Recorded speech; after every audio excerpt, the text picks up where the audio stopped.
I realized where some of my components of the infographic description of the whole assignment and everything kind of went astray. So overall, it was perfect to the T. They were able to identify the cycle of abuse, but didn't explain it. So that's where some of the criteria overlapped, where I didn't have the correct wording, and I realized that going through. I also didn't specify that the infographic had to be 1 page. So I had a few infographics, as you can see, like this one was 2 pages, or I had other ones that were 5. They had a page for each criteria.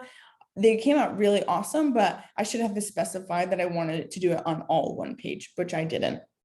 So going forward, if I were to reteach this unit and use the same performance assessment, I'd make sure to fix the wording of my criteria and to make sure to include that if I want it to be in 1 page, that has to be on 1 page. So other educational tools I used in my unit were Kahoot, I used Pear Deck, and Padlet. And these are some of the examples that I used right in my lesson. So objective 1 was comparing and contrasting the characteristics of healthy versus unhealthy relationships. So as you can see on the pretest, only 42% of the class was able to, but on the post-assessment, which the performance assessment infographic, 100% of the class was able to. And I think the students would have succeeded more on the pretest if I had created more appropriate questions for this objective, which I didn't do on the pre-assessment, which they didn't exactly align. But for the learning experiences, we had the Padlet, a group discussion with student answers, and we did a Kahoot. So success, the objective of 80% of the target was met.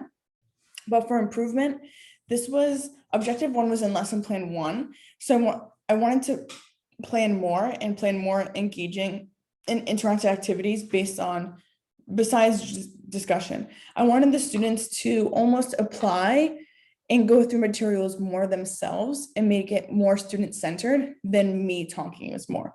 I also needed to work on appropriate questioning with the appropriate wait time. Going into objective 2, students will identify the warning signs of abuse. So you can see as on the pretest, only 34% of the class was able to meet standard, whereas on the post-test, the performance assessment infographic, 90% of the class was able to. So the success of this was that the student objective target of 80% was met, which is awesome. Learning experiences for this objective were PowerPoint with poll everywhere questions, and the students engage in a group discussion based on the poll everywhere responses. So for this, the poll everywhere worked okay, but I could have found a better avenue to use this, maybe Pear Deck. The questions and the directions got a little bit confusing, and the students were giving examples and a definition, where I was just asking for like a definition of what they think a warning sign is. So making sure I have clear, concise instructions, that's very important.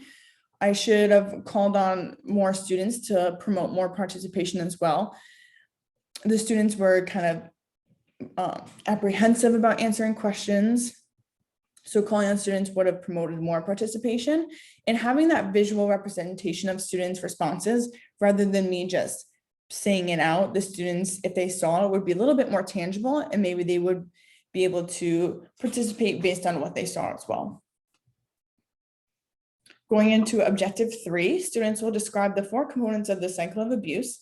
So you can see only 13% of the class met standard on the pretest, but on the post-test, 90% of the class was able to. So for this, the learning experiences were a PowerPoint with Pear Deck. Students read scenarios and pinpointed where the cycle of abuse was shown, and they were also able to do this watching video clips as well. So success for this lesson was that the objective target of 80% was met. And for improvement, I think I should have used a deeper discussion based off the students' answers, going to that higher level of why is this cycle of abuse important? Why are each cycle of abuse component, they have a reason. Why is that? I also should have brought in that realistic, more scenarios based on things they might deal with rather than marriage. It could have been a brand new relationship, making those scenarios more realistic. And also I could have made this lesson more interactive by having students maybe go into breakout rooms and analyze the scenario, then come back and share with the class the information that they found. For objective 4, students will use I statements to advocate about their role and individual responsibility in developing a healthy relationship. So as you can see for the pretest, 69% of the students were able to successfully answer the questions correct. And then on the post-test, the performance assessment infographic, 95% of the class was able to meet standard, which was the objective was met of 80%. And for this, the learning experiences were reading and dissecting the Lindsay and Burke story. And there was also a PowerPoint with a guided discussion as well.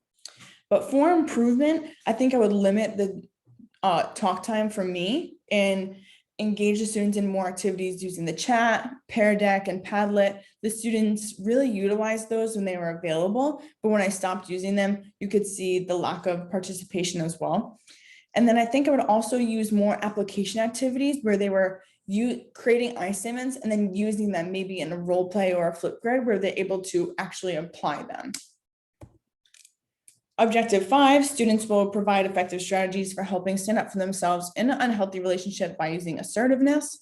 As you can see on the pretest, only 27% of the students were able to meet standard, whereas on the post pre-assessment infographic, 95% of the class was able to meet standard. Again, for the learning experiences, very similar to objective 4. They dissected the Lindsay and Burke story, the PowerPoint with guided discussion as well. And a success for this objective was that the class met the target of 80%.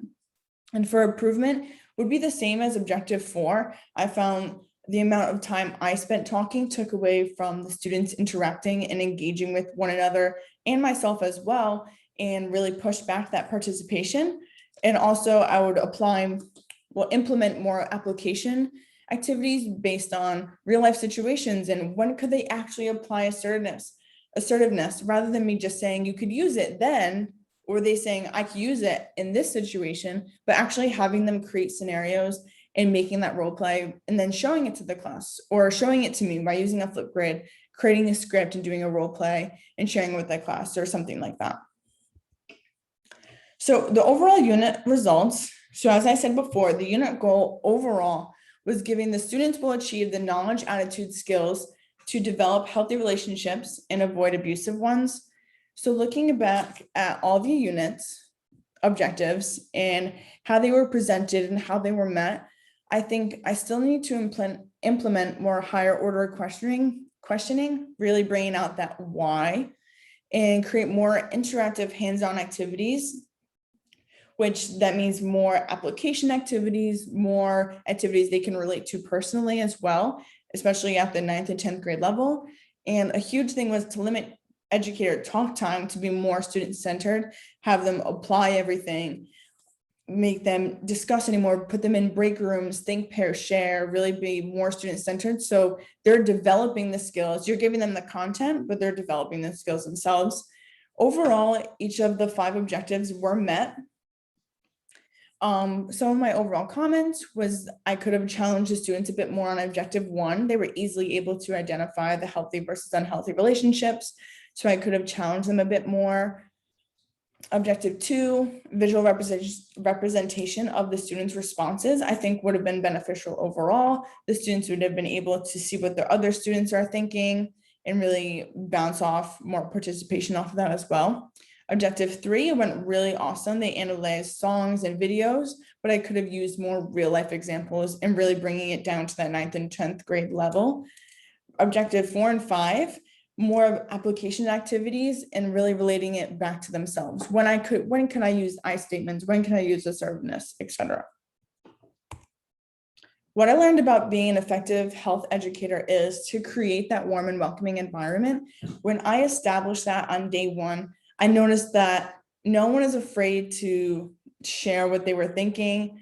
When participating, they were able to fully participate. If I asked them why, they were able to say why. And I think everyone felt comfortable in the environment that we're in. Creating a hands-on and relatable activities. This is something I need to work on. So reflecting back on this unit, if I were to reteach this unit and in the future, I really want to make sure that I create my unit in relation to the students and really making it personal to them. Directions must be clear and concise, making sure that your directions could stand on their own. Again, students might have questions here and there, but really making them clear and concise so that you can get right to the point and then students get working right away.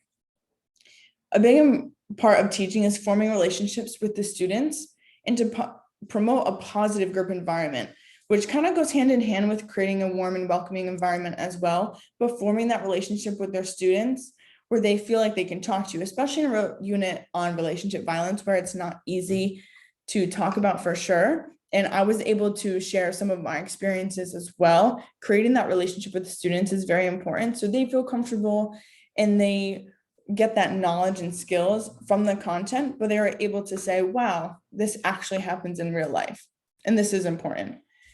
Reflect and read the class to improve the types of learning experiences.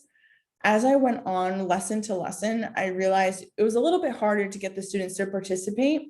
So I included more technology. So from lesson 1 to lesson 3, and lesson 3, I was able to have them analyze songs, video clips. I used a PowerPoint. I pulled out all different ways of technology and implemented it in one lesson plan to keep the class moving, but to keep the students engaged and wanting to participate.